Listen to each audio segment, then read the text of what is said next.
Uncle, आप यहाँ park में कब तक बैठे रहेंगे? घर जाइए। अब पार्क बंद करने का समय हो रहा है। चौकीदार ने पार्क की बेंच पर बैठे कामेश्वर जी से विनयपूर्वक कहा। उनकी ध्यान अचानक से टूटी। हाँ, मैं घर जाता हूँ। मैं अभी जा रहा हूँ। उन्होंने साथ में अपनी डायरी और पेन उठाया, उसे बैग में रखा और चश्मा ठीक करते हुए वहाँ से धीमी गति से निकल गए। घर की ओर उनके कदम बढ़ रहे थे, पर घर जाकर क्या करेंगे? घर जाने का जरा भी मन नहीं था। अकेले रहकर वो ही दीवारों से बातें करेंगे या फिर अपनी पत्नी प्रतिभा की फोटो देखते रहेंगे। पुराने घर का पुराना सामान जो प्रतिभा जी ने संभाल कर रखा था, उन्हें छूकर अपनी यादें ताज़ा करेंगे। नींद भी तो नहीं आती है, भूख लगती नहीं है। सारी रात करवटें बदलने में ही चली जाएगी।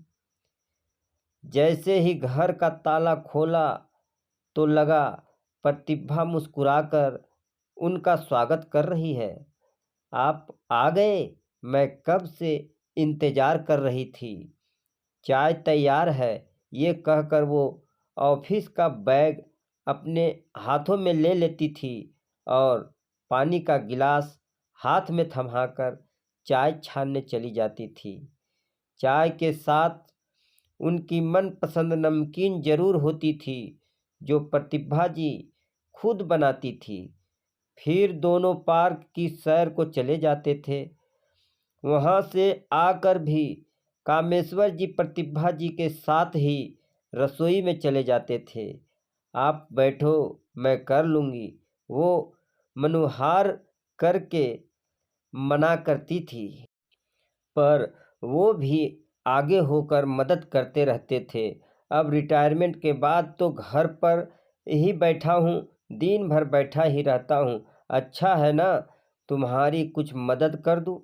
अब तुम भी तो थक जाती होगी। कहने को 4 बेटे 4 बहुएं हैं, पर सेवा के लिए कोई नहीं आता है। वो निराश होते हुए बोले, अभी तो मुझे किसी की ज़रूरत नहीं है। हम दोनों ही काफ़ी हैं। अपना काम खुद कर लेते हैं। किसी बेटे और बहू की ज़रूरत क्या है? वो समझाते हुए सारी निराशा दूर करने का प्रयास करती थी। प्रतिभा जी और कामेश्वर जी की शादी को 40 बरस हो गए थे। जीवन के हर सुख दुख में दोनों सदा साथ रहे थे। किसी को किसी से कोई शिकायत नहीं था। दोनों एक दूसरे की बात सहजता से मान जाते थे। दोनों की आपसी समझदारी और प्रेम से घर चल रहा था। वैसे तो 2 बेटे पहले हो गए थे, पर प्रतिभा जी की बड़ी इच्छा थी कि एक बेटी भी हो, क्योंकि उन्हें पता था कि बेटी होगी तो माँ बाप का दुख दर्द समझेगी और अंत तक साथ निभाएगी। पर तीसरी संतान भी बेटा ही हुआ। तब वो बहुत रोई थी कि उनकी किस्मत में विधाता ने बेटी क्यों नहीं लिखी। जब चौथी बार उन्हें गर्भ ठहरा तो उन्होंने बेटी के लिए यज्ञ, हवन, पूजा पाठ, दान दक्षिणा सभी किए, पर फिर भी चौथी संतान के रूप में भी उन्हें बेटा ही मिला। उस दिन उन्हें यकीन हो गया था कि बेटे तो भाग्य से मिलते हैं, लेकिन बेटी तो सौभाग्य से ही मिलती है। वो इस विश्वास के साथ बच्चों की परवरिश करने लगी कि बेटे जो बहू लाएंगे उन्हें ही बेटी बना लूँगी। उनके तो 4 बेटियां हो जाएगी। चारों बेटे पढ़ने में बहुत ही होशियार थे। स्कूल और कॉलेज की पढ़ाई में सदा अव्वल रहते थे। सबसे बड़ा बेटा अनुज पढ़ लिख कर डॉक्टर बन गया था और उसकी पहली पोस्टिंग दूसरे शहर में हो गई थी। सभी छोटे भाई भी अपने भैया के पद चिन्हों पर चलकर कुछ बनना चाहते थे। दूसरे नंबर के बेटे आलोक ने इंजीनियरिंग की परीक्षा पास की और कॉलेज से ही उसका प्लेसमेंट विदेश में हो गया, तो वो वहाँ चला गया। तीसरे नंबर का बेटा विक्रम भी बहुत मेधावी था।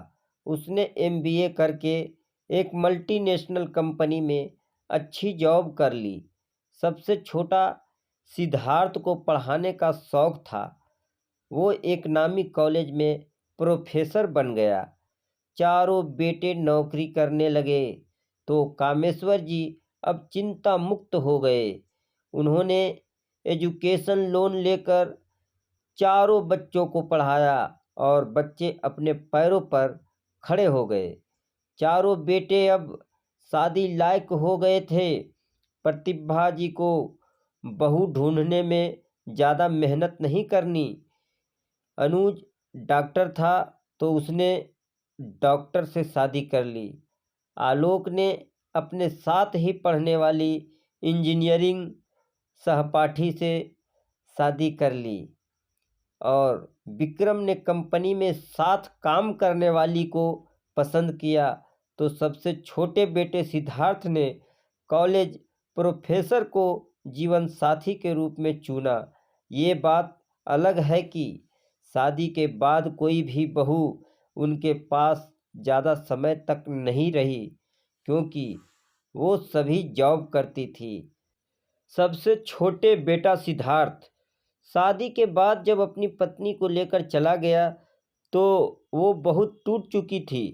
प्रतिभा जी अपने बेटे और बहू के लिए तरसती रहती थी, पर चारों को ही अपने काम से फुर्सत नहीं मिलती थी, तो अब उन्होंने भी मन को पक्का बना लिया था। कामेश्वर जी की एक प्राइवेट कंपनी में नौकरी थी। 60 के बाद वो रिटायर हो गए थे। थोड़ी बहुत जमा पूंजी थी, उसी से अपना घर चला रहे थे। आप बात क्यों नहीं करते हो? अब आपकी तो कोई पेंशन भी नहीं है, तो घर का खर्च कैसे चलेगा? मैं अपने बेटों के आगे हाथ नहीं फैलाऊंगा, चाहे कुछ भी क्यों ना हो जाए। मैंने अपनी पेंशन का इंतजाम कर लिया है। प्रतिभा जी कहती रह गई और एक रात अचानक इस दुनिया से चली गई। चारों बेटे बहुत ज़्यादा नहीं रुकना चाह रहे थे, क्योंकि उनकी नौकरी थी।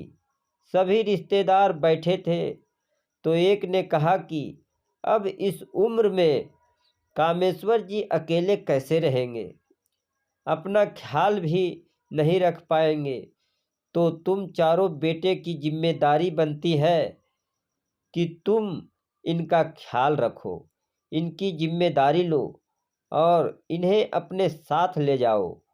बड़ा बेटा अनुज तुरंत कहता है, मैं और मेरी पत्नी दोनों डॉक्टर हैं, हमारे पास बिल्कुल समय नहीं है, अस्पताल में ही रहना होता है, बच्चों को भी हॉस्टल में ही छोड़ रखा है, इसीलिए मैं तो पिताजी को अपने साथ नहीं रख पाऊँगा। आलोक भी मना कर देता है, मैं तो विदेश में रहता हूँ और वहाँ पिताजी का मन नहीं लगेगा। वहाँ की भाषा, रहन सहन सब अलग है। पिताजी को रहने में दिक्कत होगी और हमें भी परेशान करेंगे। फिर ये घर पर रहेंगे तो हम वीकेंड पर दोस्तों के साथ घूमने भी नहीं जा पाएंगे। तीसरे नंबर का बेटा विक्रम भी मना कर देता है, मैं मल्टीनेशनल कंपनी में काम करता हूँ और मेरा टूरिंग जॉब रहता है, मैं तो घर पर रहूँगा नहीं और पिताजी मेरी पत्नी और बच्चों को परेशान करेंगे, मैं इनकी जिम्मेदारी नहीं ले सकता हूँ। चौथे नंबर का बेटा सिद्धार्थ भी कहा पीछे रहने वाला था, मैं कॉलेज में पढ़ाता हूँ और मेरी पत्नी भी, हम दोनों बहुत व्यस्त रहते हैं, कॉलेज की पढ़ाई के लिए पेपर सेट करने होते हैं, लेक्चर लिखने होते हैं, हमारे सेमिनार भी होते रहते हैं, वहाँ जाना पड़ता है। फिर पिताजी घर पर अकेले कैसे रहेंगे? तुम चारों अपने पिताजी से इस तरह मुंह फेर लोगे तो ये कहाँ जाएंगे? एक रिश्तेदार ने टोका। ये तुम चारों की जिम्मेदारी बनती है। इन्होंने तुम्हें पढ़ाया लिखाया और आज इस काबिल बनाया है। तभी बड़ी बहू बोलती है, पढ़ाया तो कौन सा एहसान किया है, एजुकेशन लोन लिया था उसे भी हमने ही चुकाया है, और बाकी रहा खाना पीना तो पैदा किया है तो वो तो इन्हें करना ही था। कामेश्वर जी अपने बेटे और बहू की बात सुनकर एकदम सदमे में आ गए। उन्हें आज अपनी पत्नी की बहुत याद आ रही थी। वो कहती थी कि एक बेटी तो होनी चाहिए जो हमारा दुख दर्द समझ सके। 4 बेटे हैं, पर ये जब तक शादी ना हो जाए तब तक ही हमारे रहेंगे, और बेटी शादी के सालों साल अंतिम सांस तक हमारी फिक्र करेगी। हम सब पिताजी को मिलकर हर महीने रुपये भेज दिया करेंगे। वैसे भी रिटायरमेंट के बाद सबको पैसा चाहिए होता है, पैसा भेज देंगे। और क्या चाहिए? अनुज ने कहा। तो सबने हामी भरी। इतने बड़े घर में पिताजी अकेले कैसे रहेंगे? हम घर बेचकर एक छोटा सा कमरा किराए पर ले देंगे और पिताजी को वहीं रख देंगे, ताकि इनके जाने के बाद जायदाद के बंटवारे के लिए हमें बार बार आकर समय बर्बाद नहीं करना पड़ेगा, और हमारा हिस्सा भी हमें मिल जाएगा। चुप हो जाओ तुम सब, कामेश्वर जी की गुस्से से भरी आवाज गूंजती है। हाँ, मैं बूढ़ा हूँ पर लाचार नहीं हूँ। तुम सब घर बेच दोगे? ये हक तुमको किसने दिया है? ये घर मेरे पैसों से बना है तो मेरा है। तुम जब मेरी जिम्मेदारी नहीं ले सकते हो तो हक किस मुंह से मांग रहे हो? तुम सब अपना सामान और पत्नियों को लेकर यहाँ से निकल जाओ। मैं हर हाल में रह लूँगा। मुझे तुम्हारी राय या सहारे की ज़रूरत नहीं है। तुम सब अपनी नौकरियाँ और पत्नियाँ संभालो। मैं अपना ध्यान खुद रख सकता हूँ। अनुज, क्या फ़ायदा तेरे डॉक्टर बनने से जब तू अपने ही जन्मदाता का इलाज और देखभाल नहीं कर पा रहा है? आलोक, तेरी इंजीनियरिंग भी बेकार है जब तू अपने ही पिता के दिल के 100 टुकड़े कर रहा है। विक्रम, तू मल्टीनेशनल कंपनी में काम करता होगा पर अपने ही पिता को बेसहारा छोड़ रहा है। सिद्धार्थ, तू तो पढ़ाता है तो अपने बच्चों को ये भी पढ़ाना कि कभी अपने माँ बाप की सेवा मत करो, वरना तुम्हें परेशानी होगी। बड़ी बहू, हाँ, मैंने एजुकेशन लोन लिया था। क्या करता? कमाई कम थी, चारों को ऊंची पढ़ाई करनी थी, पर तेरे पति को खिलाने और पहनाने के लिए कभी कोई लोन नहीं लिया। तुम अपने पैसे अपने पास रखो। बुढ़ापे में पैसे ना भी हो चलेगा, पर बुजुर्गों को बच्चों का प्यार, साथ, अपनापन और देखभाल चाहिए। अपना परिवार चाहिए। तभी एक रिश्तेदार ने कहा, कामेश्वर जी, आप अकेले कैसे अपना गुजारा करेंगे? हर महीने पैसे चाहिए। मैं अपनी देखभाल कर लूँगा और इसी घर में रहूँगा। मेरा घर जीते जी तो नहीं बिकेगा, और अगर मेरे जाने के बाद भी ये घर बिकेगा तो इसका 1 रुपया भी इन चारों को नहीं मिलेगा। मुझे अपने बच्चों से यही उम्मीद थी। इसका इंतजाम मैंने प्रतिभा के जीवित रहते ही कर लिया था। मुझे पता था ये नालायक हमें कभी सहारा नहीं देंगे।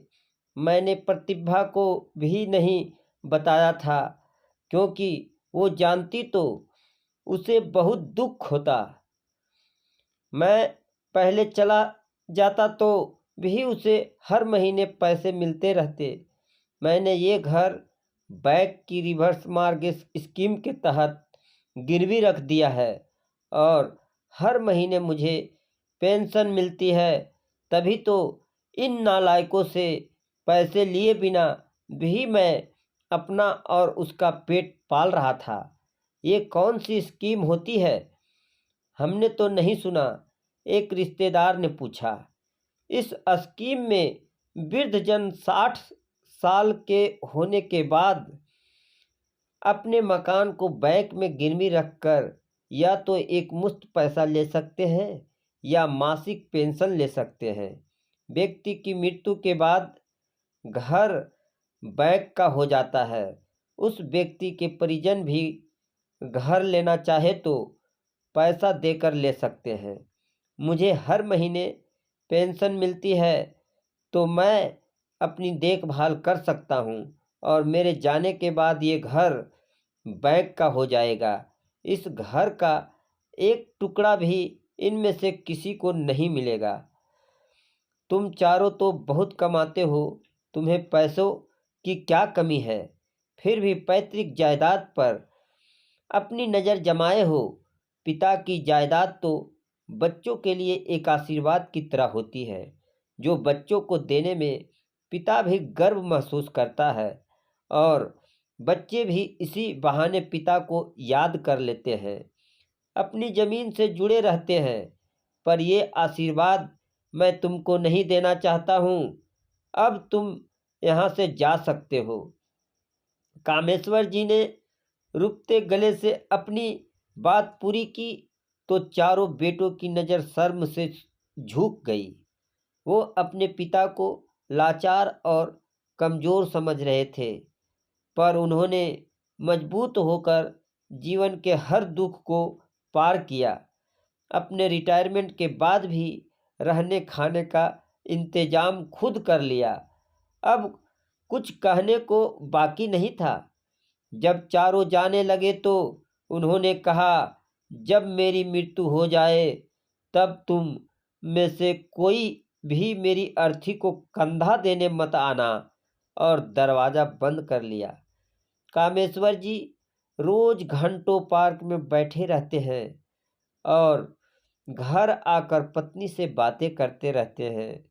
4 बेटों के होते हुए भी उन्हें अकेला रहना पड़ा, पर वो बुढ़ापे में भी स्वाभिमान से जी रहे थे। पाठकों, जीवन की यही सच्चाई है। आजकल बेटे के होते हुए भी कई बुजुर्गों का बुढ़ापा अकेला है। उन्हें परिवार का साथ और प्यार नहीं मिलता है। आज के युवा जो बुजुर्गों को देंगे वही उन्हें अपने बुढ़ापे में मिलेगा। इसलिए अपने माँ बाप की कभी उपेक्षा नहीं करें।